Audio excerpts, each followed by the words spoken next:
Merhaba arkadaşlar, kanalıma hoş geldiniz. Bugünkü videomda yeni başlayanlar için kolay ve sevimli tığ işi, ayçiçeği anahtarlık yapılışını anlatacağım. Umarım sizler için faydalı bir video olur. Anlatımını yapacağım anahtarlık desenlerini hediye fikirleri olarak değerlendirebilirsiniz. Ve anahtarlığın yapılışında 5 katlı orta kalınlıkta %50 koton, %50 akrilik ipler kullanacağım. Tığ numarası olarak ise 2.20 mm ile anahtarlıkları öreceğiz. Desteğinizi göstermek adına kanalıma abone olarak videomu beğendiyseniz haydi vakit kaybetmeden bu şirin anahtarlıkların yapılışına başlayalım. Anahtarlığın yapılışına sihirli halka yaparak başlayalım. 2 zincir ve halkanın içerisinden 6 kez ilmek yükselterek fıstık yapalım.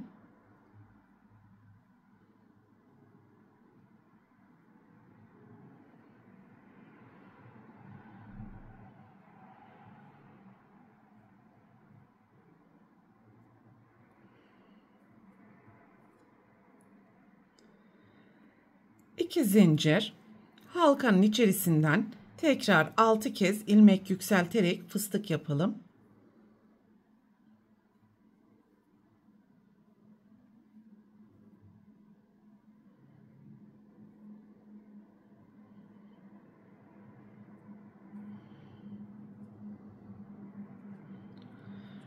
İki zincir ve bu şekilde halkanın içerisine toplam 10 tane fıstık yapalım arkadaşlar. Her fıstığın arasında 2 zincir yapmayı unutmayalım.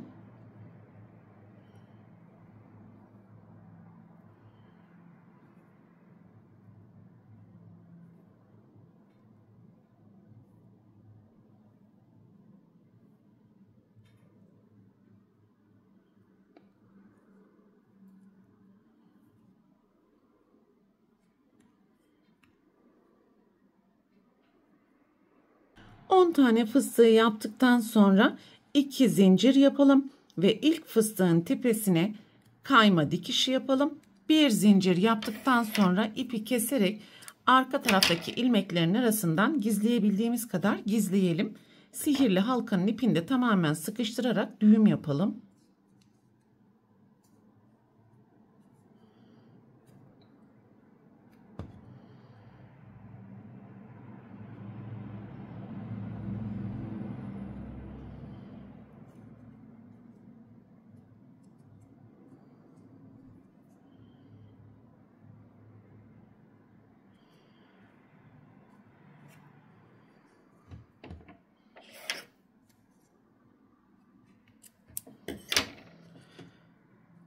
Şimdi sarı renk ile devam edelim.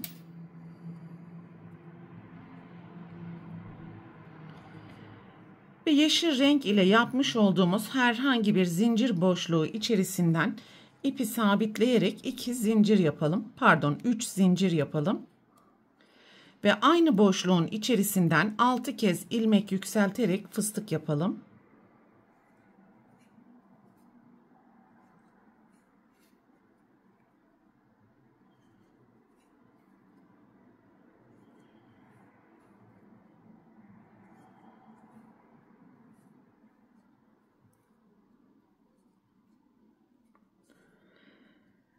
Üç zincir yapmış olduğumuz fıstığın tepesine kayma dikişi yapalım.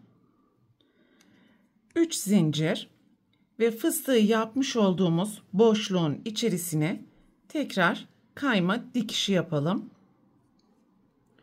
Sonraki zincir boşluğuna geçiş yaparak kayma dikişi.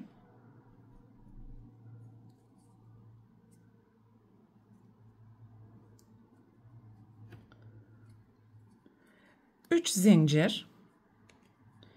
Aynı boşluğun içerisinden 6 kez ilmek yükselterek tekrar fıstık yapalım.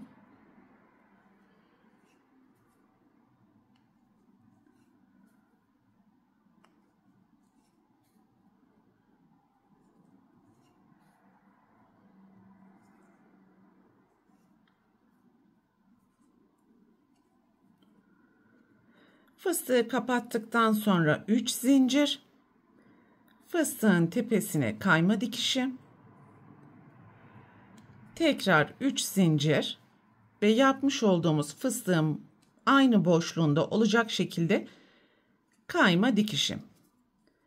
Sonraki zincir boşluğuna geçiş yapalım ve aynı işlemleri tekrar ederek sıra sonuna kadar devam edelim.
Son fıstık desenini de yaptıktan sonra ilk ipi sabitlemiş olduğumuz noktanın içerisine tekrar kayma dikişi yapalım ve bir zincir yaptıktan sonra anahtarlık klipsini monte edecek kadar ip bırakarak ipi keselim.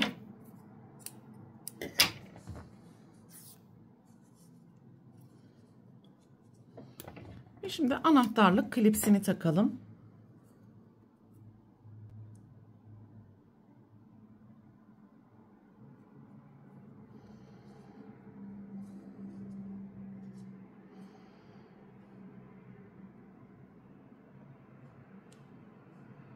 İstediğiniz fıstık deseninin tepesinden anahtarlık klipsini takabilirsiniz arkadaşlar.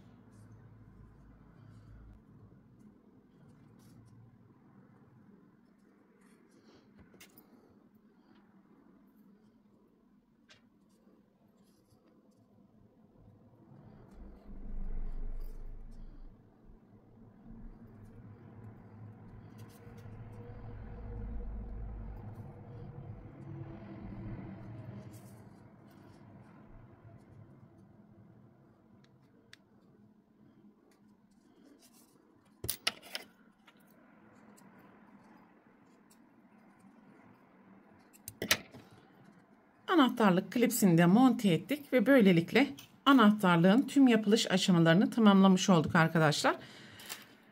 Bu videoda anlatacaklarım bunlardan ibaretti. Umarım sizler için faydalı bir video olmuştur. Sonraki eğitim videosunda görüşene dek lütfen kanalıma abone olarak videomu beğenmeyi ve sevdiklerinizle paylaşmayı unutmayın. Hoşça kalın.